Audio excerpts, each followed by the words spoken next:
most prefect of all presidents in Africa, Eyesu, Emefa, Akpe, Mianoyi. Thank you very much. Thank you very much. I'm always happy when I come back to the oxygen city. At least I can breathe some clean, fresh air before I go back to Accra. Let me acknowledge Our Royal Majesty, His Excellency Togbi Afede the 14th, the Overlord of the Asogli State and his traditional rulers. Let me acknowledge our farmers, hardworking farmers, and especially those whom we're going to award today. I also want to thank the organizers for choosing the Volta region to host this Farmers' Day. Togbi, when he was talking, narrated a very embarrassing incident that took place in 2019 when he had been officially informed that he was going to be the chairperson of the Farmers' Day event that was taking place here in the Volta region. Just a day before the event, he was informed that he had been removed as the chairman and a new chairman had been appointed to replace him. That was the peak of partisan politics, and I'm happy that we're able to honor him today by putting him as the chairman of this great event.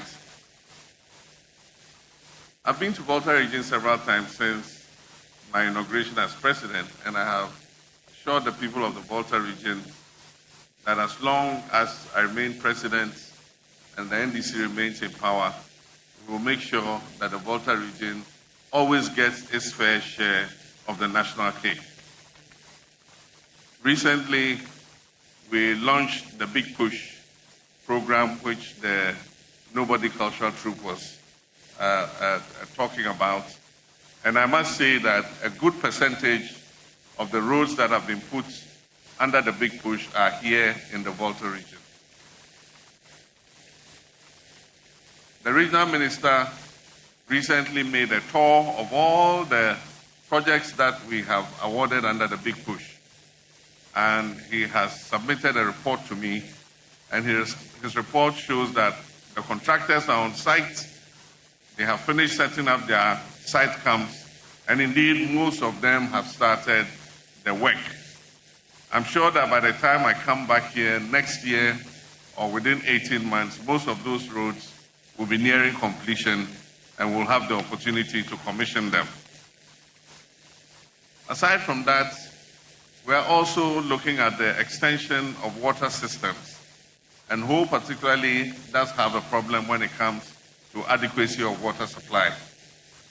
We established the Adidome water treatment plant, and we finished phase 1 and phase 2, and the phase 3 was to extend the pipeline to bring water to Adaklu and to Asogli. Unfortunately, over the last 8 years, that was never carried out. And so the extra water that should have come to Ho is not available. And so we're going to continue the expansion of the Adidome water plant, and we're going to extend the water so that we are able to increase the availability of water supply here in Ho, the Volta regional capital. Aside from that, there's a critical road which is under the Big Push, and everybody has year in, year out complained about the whole Denu Aflao road.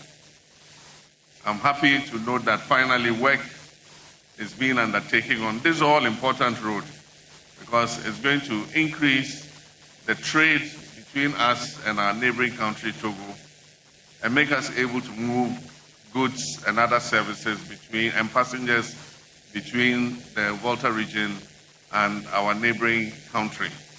And so that road is of particular importance. That's why I came and cut sword on it. We have 4 contractors working on it, and each of them has a lot that they should complete. And that means that the work on the road will go faster. Even though we've given 24 months to finish the road, most of the contractors assure me that they will finish long before 24 months. And so we'll have the opportunity to come and launch the road. Aside from that, we have finally secured land for the Aflao Ashigame. I promised during the campaign that we'll build Ashigame in Aflao so that we'll have Lome Ashigame and we'll have Aflao Ashigame.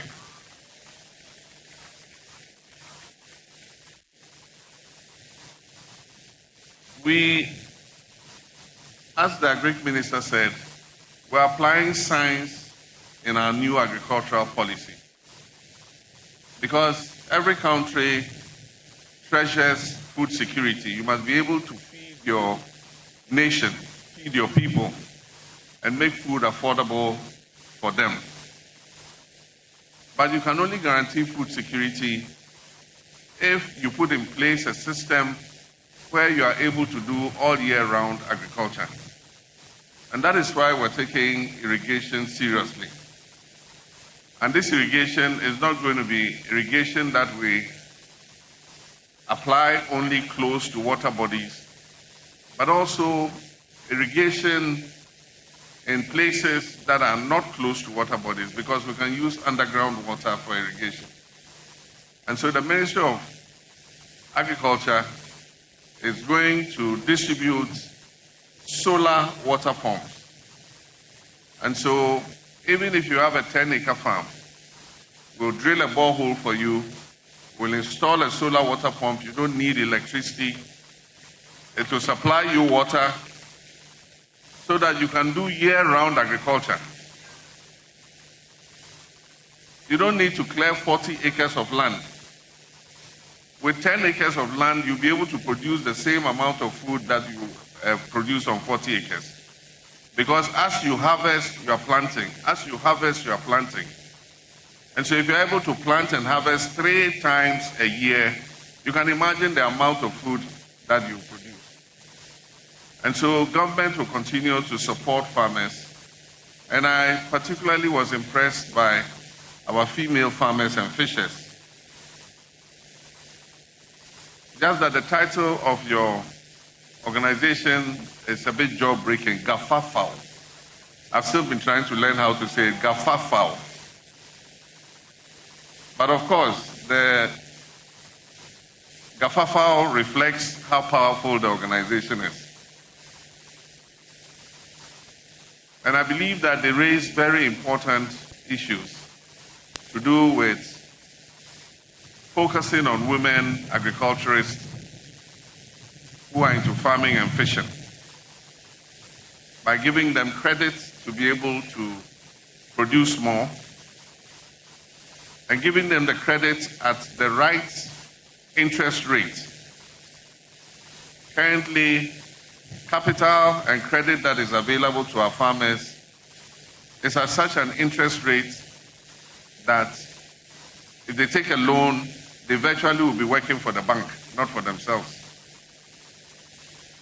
And so one of our prime objectives is how to get credit to our farmers at the best possible rate. I saw one of the members of the Ghana National Association of Farmers and Fishermen holding a placard that said single-digit interest rate. I agree with you. Credit for agriculture must be at single-digit interest rate. And so this government is going to work to bring that interest rate below 10% so that farmers can have access to cheaper credit to be able to produce more for us to feed ourselves. I like the theme of this year's Farmers' Day because it says we should feed Ghana, we should eat Ghana in order to secure our future. As the minister said, our food import bill of about 3 billion is still too high. And so we need to grow more food for ourselves. And we can only do this if we provide a market for our farmers. It is unacceptable that suppliers of the school feeding program buy rice from Vietnam to feed our school children, when Ghanaian farmers are sitting with rice inventories from last year. And that's why I gave the recent directive that for rice, for maize, for poultry, we must ensure that at least these 3 products that we use in our school feeding program, these are procured locally from our local farmers. We must also take advantage of the science that is available. Our universities and our research institutions are producing new varieties of seeds. I'm particularly excited about a breakthrough in producing a variety of cowpea, the black-eyed beans. For those of you who like gobe, the beans they use for it. One of the major challenges is the weevil that eats into the bean. You see that sometimes when you are eating your gobe, you see one of the beans and you see a weevil in it. Our scientists have developed a version of that bean that is resistant to the penetration of the weevils. And so you're able to store it for a longer period without it going bad. And so we need to produce these seeds and commercialize them and give them to our farmers so that they can increase food production and also improve food preservation. I will soon launch the school agriculture program. We're asking all secondary schools and tertiary education institutions to have a school farm.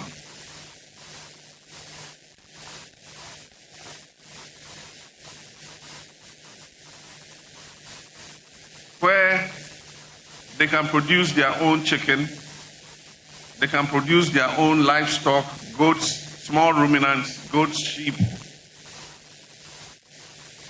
and big ruminants like cattle, but also produce their own vegetables, their tomatoes, their peppers, their okra, and all the other vegetables that they eat. And so we've appointed a national school agriculture coordinator, and soon we shall launch that program, and I believe it will also contribute to Ghana's food security. Already you've heard of Nkukong Kitinkiti and all of it. We are distributing 3 million chickens. And each farmer who registers in the Nkukong Kitinkiti is getting 50 of those chickens. And these are not day-old chickens. They are chickens that are 4 weeks old. So they've got their vaccinations. They are already advanced in growth. You just need to keep them for another 4 to 6 weeks and they're ready to go to the market. And we don't give you only the chickens, we give you the food to feed the chickens for the 4 to 6 weeks and be able to take them to the market. The thing about agriculture is you can do another job and still be a farmer. And so teachers, nurses, doctors, civil servants, you can go to work at the same time you can have a farm to supplement your income. And so don't think that it's only the village folk and our poor fathers and mothers in the village who must be full-time farmers. When we went to launch the Nkukong Kitinkiti, there was this young man who came. And he had received, I think, 1,000 birds. And when he had finished growing them, he went to sell them, and he had made over 100,000 cedis for himself. Meanwhile, this was a trained nurse. He had finished school and not been posted yet. So he said, look, while I'm waiting for posting, let me start rearing chicken. And so they asked him, they said, okay, now that you're making 100,000 from your poultry farm at every cycle, when your posting comes, will you go and work as a nurse? And his answer was, I will think about it. Agriculture is profitable. And agriculture brings good incomes. And that's why, even as president, I am a farmer.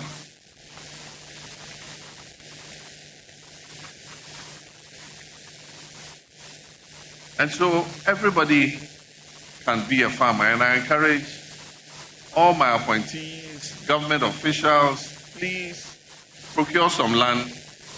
You can plant oil palm. If you do 10 acres of oil palm or 20 acres of oil palm, you'll be surprised that it will give you more money than the salary you take every year. And so let us all invest and be able to produce so that we can supplement our incomes. I also want to commend the US government. Recently, they have lifted the tariffs that they imposed on us for agricultural products. And so for cocoa, avocado, oranges, pepper, onions, yams, anything we export into the US market is zero tariff. We don't pay any tariff. Our current volume of trade with the US in agricultural products is about $100 million. But we can significantly raise this because of the opportunity they've given us. And so, for those of you who are into agriculture, look at the list of export items we send to the United States, and you can go and produce them so that they are exported and you're able to make some more money. And so, without much ado, I will inflict my Farmers' Day speech on you. Mercifully, it's not too long. And so it gives me immense joy and a deep sense of national pride to join you this afternoon to celebrate the 41st Farmers' Day event. This is an occasion dedicated to honoring the men and women whose toil, resilience, and ingenuity feed our nation from day to day. Today we salute our gallant farmers and fishers who remain the heartbeat of our economy and the true custodians of Ghana's food security. This year's theme, Feed Ghana, Eat Ghana, Secure the Future, captures our collective ambition to transform agriculture into a strong, competitive, and sustainable pillar of national development. For our farmers, our fishers, our processors, and value chain actors across the length and breadth of this country, on behalf of the government of the people of Ghana, I say Ayiko. Ghana is deeply grateful for your sacrifice and your dedication. Talk Chairman, our farmers continue to persevere despite complex challenges. Climate and weather variability, production and biological risks, market fluctuation, inadequate financing, institutional limitations, and the devastating effect of environmental degradation, particularly from illegal mining practices. Global shocks have also imposed additional pressure on our agriculture. Yet amid these challenges, our farmers have continued to feed our nation and keep our economy afloat. And so for this, we owe you our profound gratitude. Talk Chairman, food quality, accessible, and affordable food is fundamental to national survival and development. A nourished child learns better and grows healthier. A nourished workforce is more productive, and a nourished nation is a stronger nation. Although investments have been made over the years, Ghana still spends close to $3 billion annually to import basic food commodities such as rice, poultry, vegetable oils, sugar, and other processed foods. This situation is neither sustainable nor acceptable. It signals the urgency of building a bold, a resilient agricultural framework, an agenda that my government is determined to vigorously pursue. A sustained transformation of the agricultural sector requires well-designed, comprehensive, and sequenced interventions implemented with discipline and commitment. And so the Feed Ghana program, which is a flagship under the broader Agriculture for Economic Transformation agenda, embodies exactly this approach. It aims not only to modernize agriculture, but also to create jobs, reduce food inflation, foster rural industrialization, and anchor Ghana's march towards food sovereignty. Under this program, we're developing value chains in cereals, legumes, vegetables, starchy staples, tree crops, livestock, and poultry. We're expanding irrigation infrastructure, establishing farmers' service centers, increasing storage capacity, improving access to credit and insurance, and strengthening linkages in agro-processing. We're also establishing economic enclaves using public-private partnerships to facilitate large-scale agribusiness investments while incorporating smallholder farmers into inclusive value chains. When my government assumed office in January 2025, food inflation stood at 28.3%. Through targeted interventions and careful management of food systems, I'm pleased to report that food inflation has decreased significantly to 9.5% by October 2025.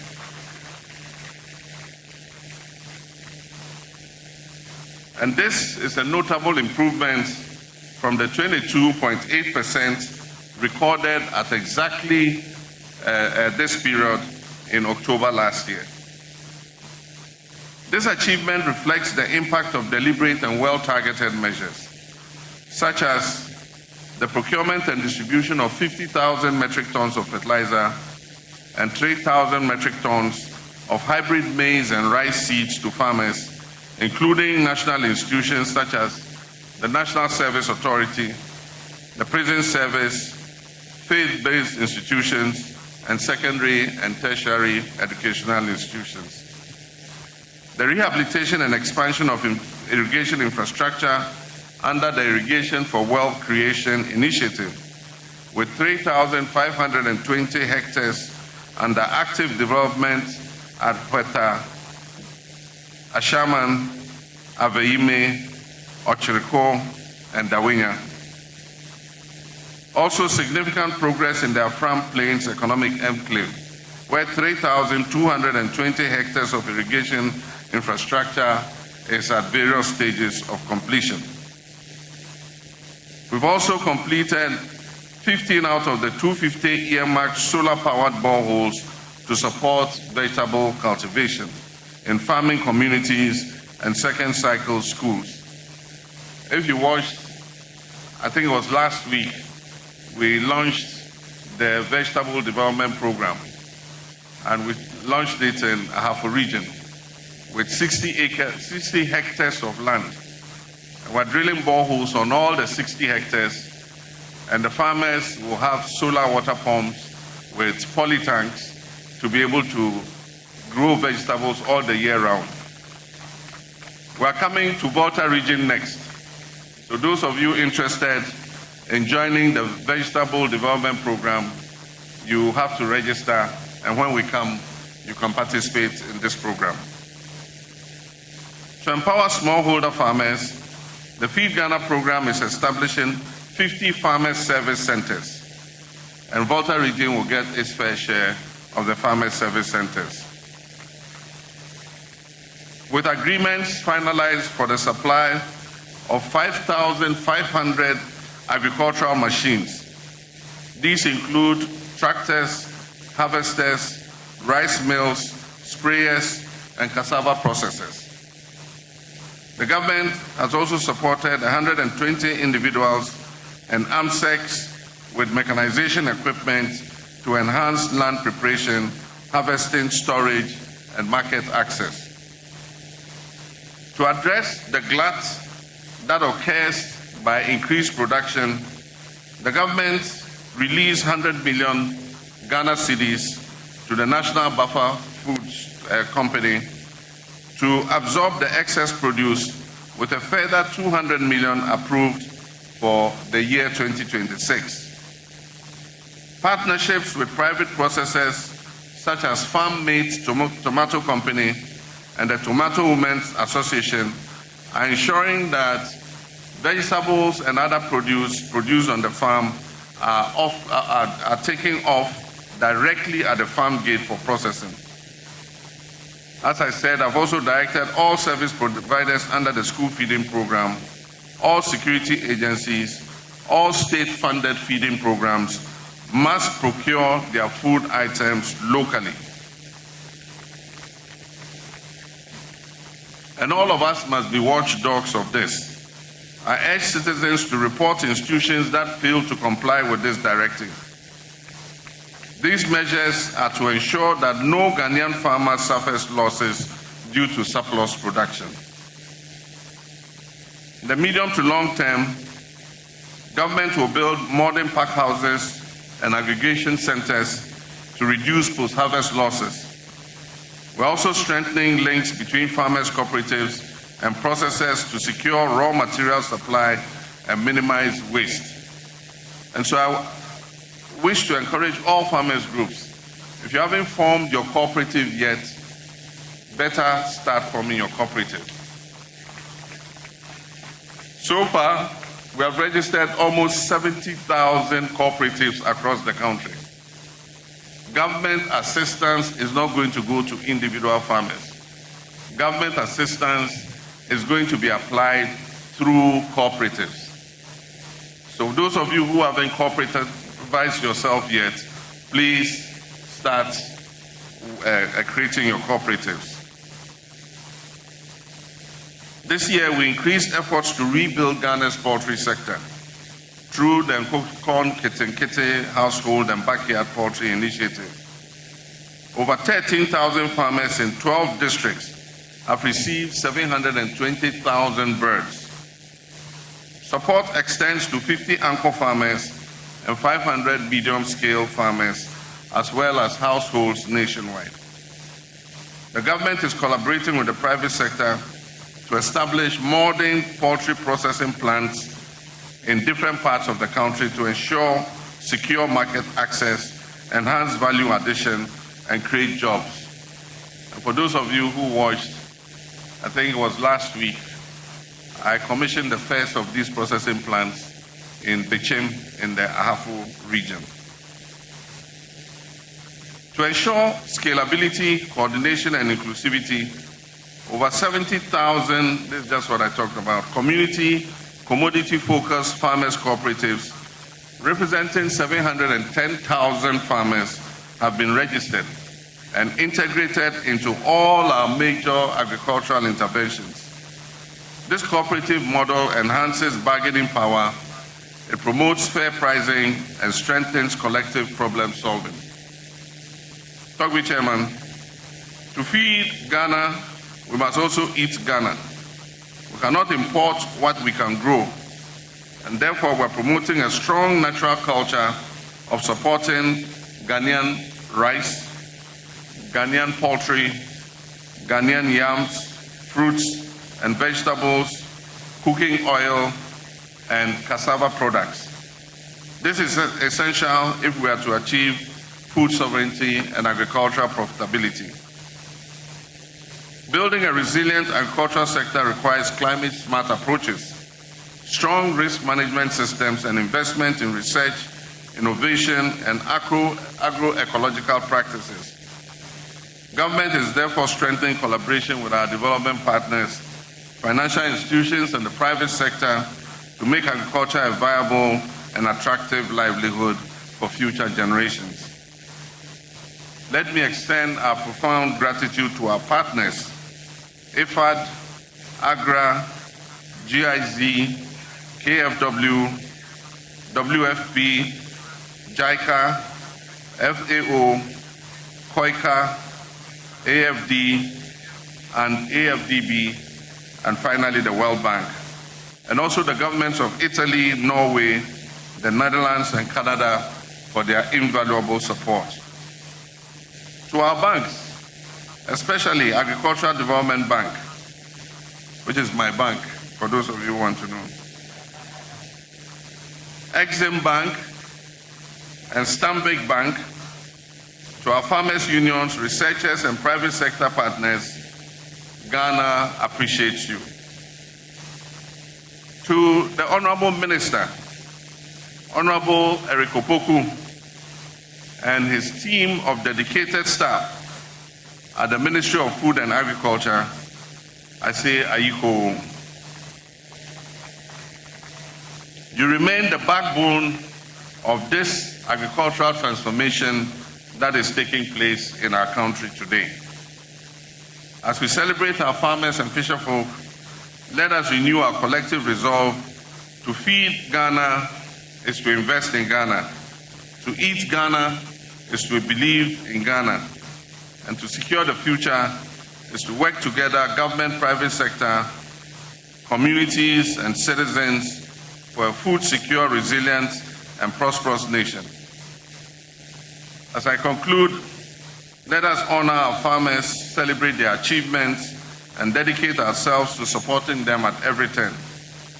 And so on this occasion, to all our farmers and fishers, I say, Ayiko, you are the real heroes of Ghana's progress. And so on this day, I have the honor and privilege to launch this year's National Farmers Day. May God bless our farmers and fishers. May God bless Ghanaian agriculture. And may God bless our homeland, Ghana. I thank you. Thank you very much, Mr. President. Let's give it up for him once again.